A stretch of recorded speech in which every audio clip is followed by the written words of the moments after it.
Partout de la couleur que la nature nous offre en abondance. Des fleurs,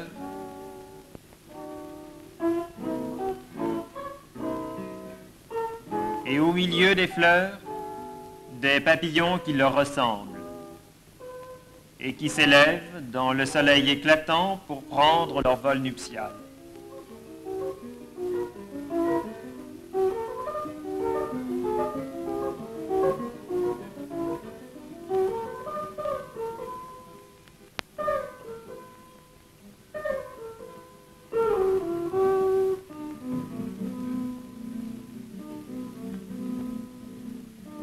Il y a des papillons de jour, il y a aussi des papillons de nuit qui dorment le jour et qui font un avec la nature.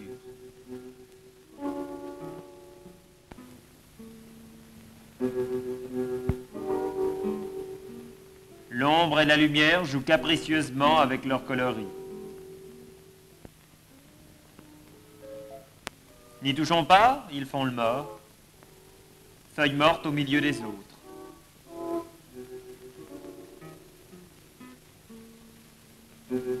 Aucun mouvement ne trahira qu'elle vit.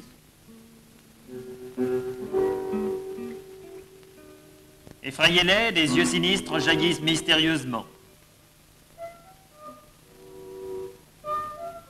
Ils attendent donc, inanimés jusqu'au soir, que l'air commence à sentir le chèvrefeuille.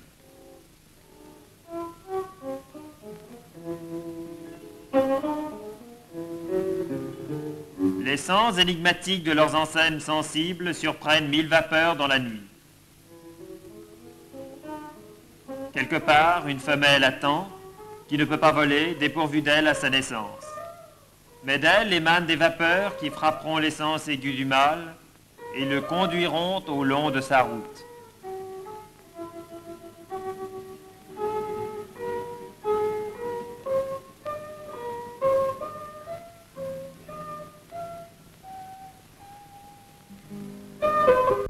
Dans quelque endroit, elle déposera les œufs comme des joyaux précieux.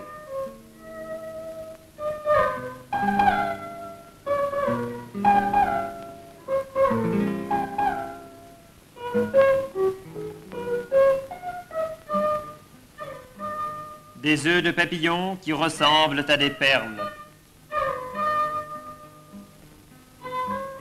Rangés souvent par ordre de grandeur, en rosaces ou en mosaïques bizarres.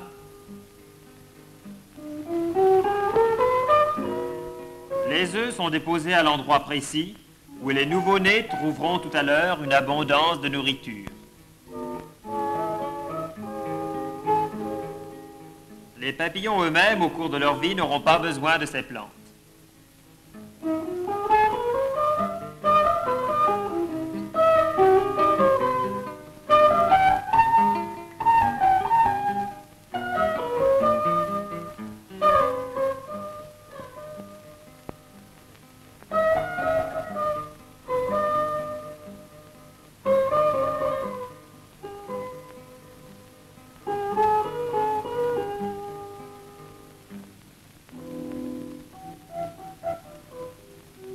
Sous cette enveloppe transparente, il apparaît bientôt une créature fragile qui fait de violents efforts pour sortir de sa prison de verre.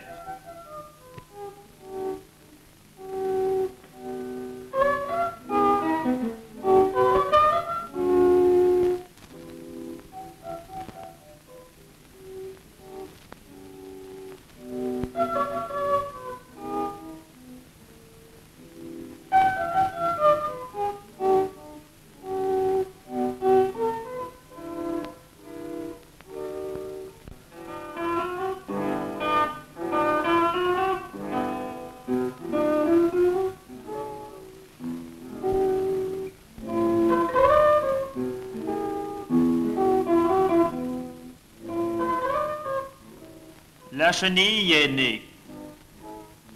Son premier repas, c'est sa coquille.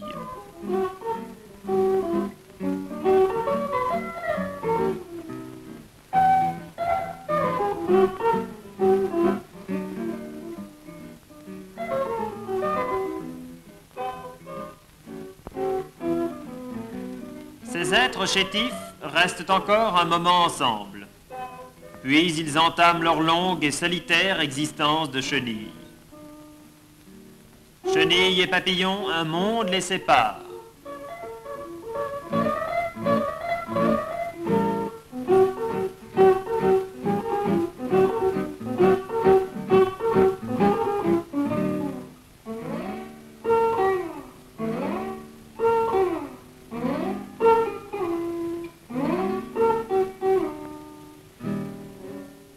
Leur vie nous est un mystère. Leurs seules armes en face d'une mort qui les guette à chaque instant ne sont que des armes passives. Des teintes effrayantes. L'inertie. Changer de couleur. Menaçant, ce sphinx dresse ses poignards courbes, mais ça n'effraie personne. Leurs paquets d'épines et de poils ont l'air de barbelés antipathiques, impuissantes évocations d'une armure qui n'existe pas.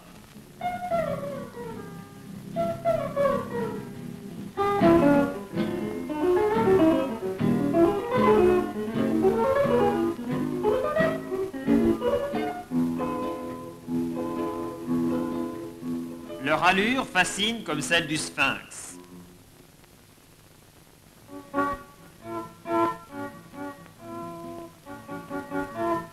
De leur corps sans force, elles font des monstres grotesques d'un autre monde.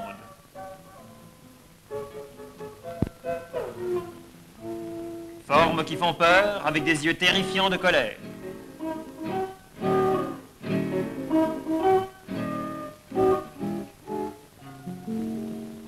Monstres lugubres, pourtant faibles, avec une tête étonnante, mal rassurée, ridicule, qui sort de tout cela.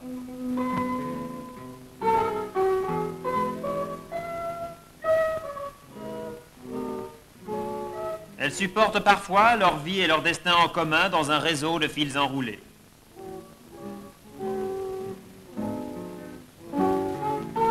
D'autres fois, elles dissimulent leur fragile corps sous une maisonnette en débris de végétaux. Et elles traînent lourdement cet abri.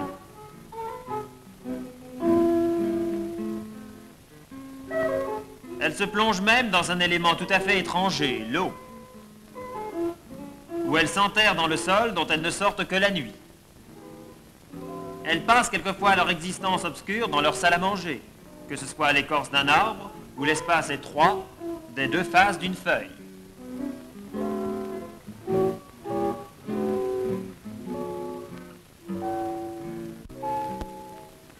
Les chenilles se nourrissent ainsi de chaque morceau de la plante vivante, et partout dans le monde végétal, se fait entendre le bruit des mâchoires voraces.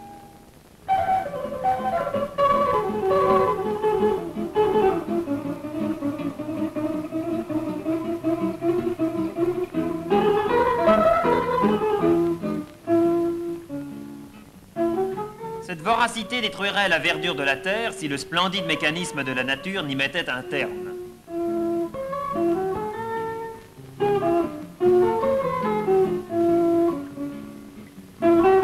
Les oiseaux avalent des quantités innombrables de chenilles. Et des adversaires plus petits menacent également leur vie. La moffelle est un des plus raffinés, c'est le tueur de chenilles. Cette guêpe arrive avec un instinct étonnant à déceler sa proie, la chenille bien à l'abri.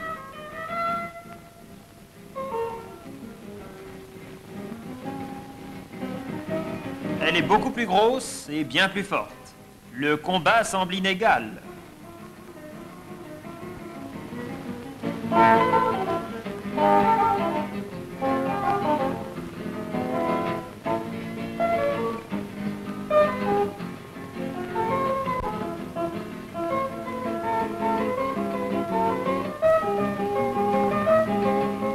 Elle s'enfonce plus avant dans la terre.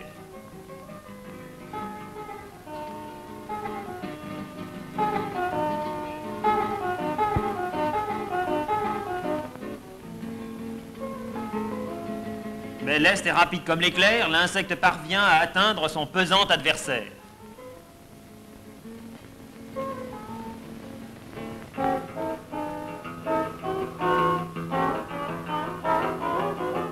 Son abdomen étroit armé du dard venimeux cherche sous la chenille les centres nerveux. Déjà, les premiers coups rendent le colosse inerte. Le plus dur est fait, le vainqueur se livre à une véritable danse de la joie.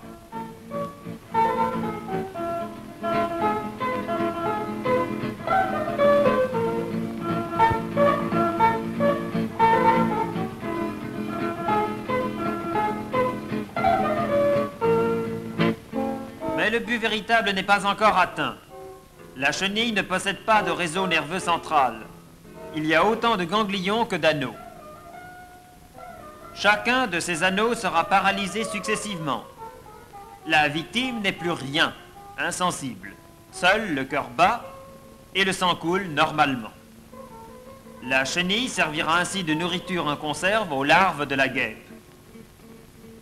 L'anophèle, tout au long, traîne vers son trou un fardeau qui peut avoir 15 fois son poids.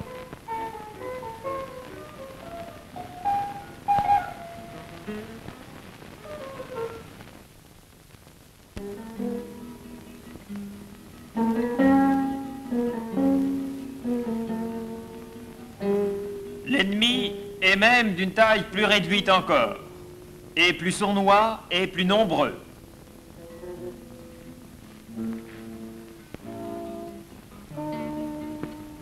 Les ichneumons, chétifs de taille, enfoncent leurs dards acérés dans le ventre de jeunes chenilles et leur glissent leurs œufs sous la peau.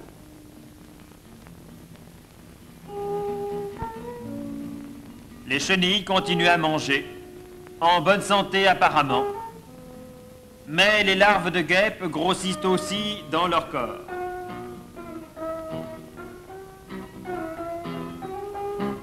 Jusqu'au jour, un mauvais jour, où elles en sortent.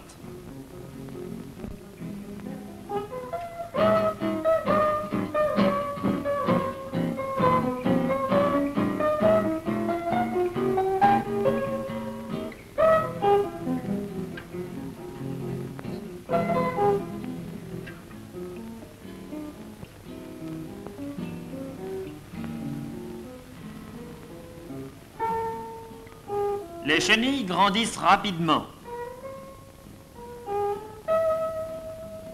La corne de chitine, qui ne peut pas suivre un tel train, tombe continuellement et se renouvelle.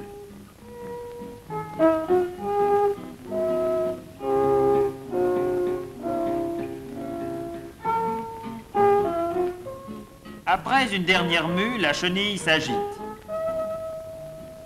Pour la première fois, elle quitte la plante nourricière. Les glandes serigènes commencent à dévider de longs fils de soie.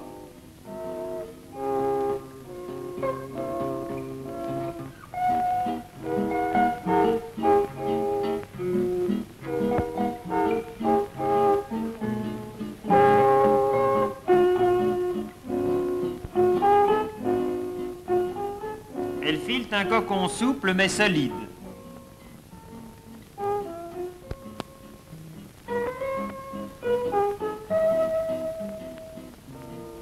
Elles y mélangent des bouts de végétaux pour que les cocons finissent par ressembler à l'écorce.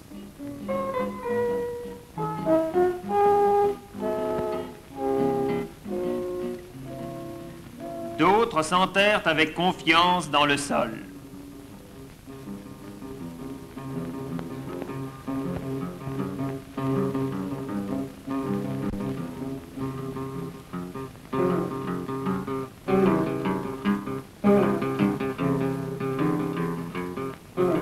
Au fond de leur abri obscur et précieux, leurs mouvements se ralentissent.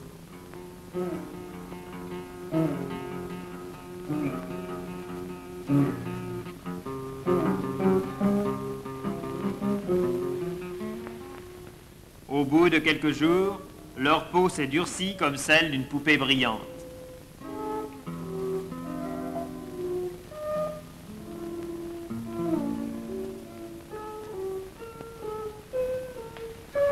Quelques-unes se suspendent à un voile fragile.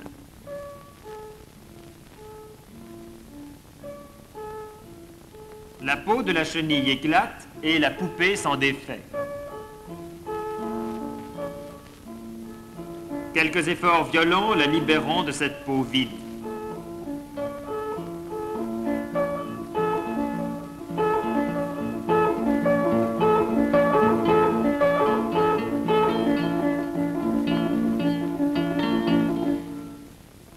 Et les chrysalides dorment partout comme des choses mortes.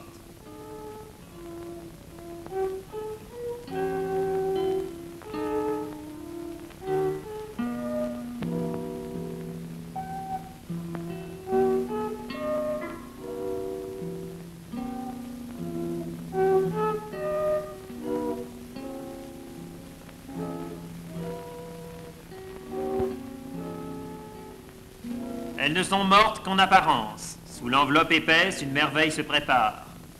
Une existence fragile attend impatiemment le soleil.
Le papillon est né.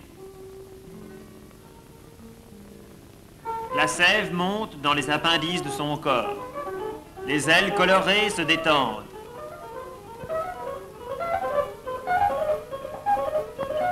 Puis sa pompe se déroule.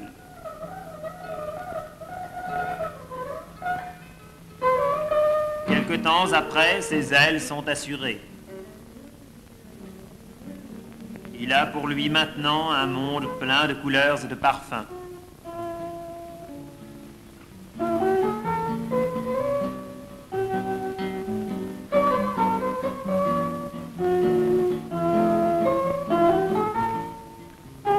Le proverbe veut que la vie des papillons soit courte. Au premier jour de l'automne, leur vie s'envole.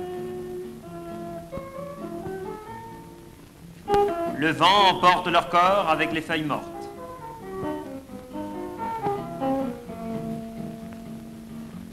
Mais ils ont laissé partout les germes de la vie, dans leurs œufs, dans leurs cocons.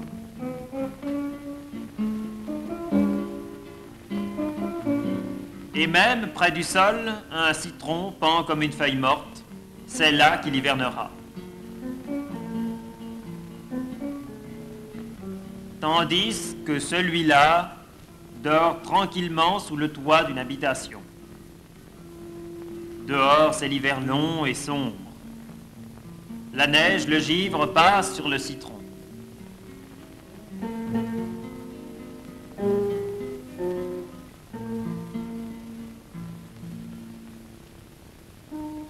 Le printemps s'annonce. La neige fond aux premiers rayons du soleil, qui réchauffent également le corps engourdi du papillon, qui éveille le citron de son sommeil.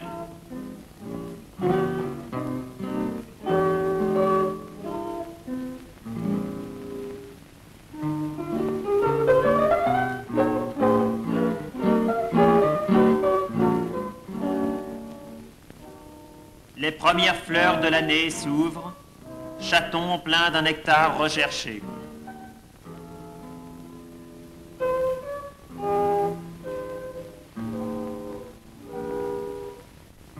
Le cycle est achevé, à travers les saisons, dans la vie des papillons.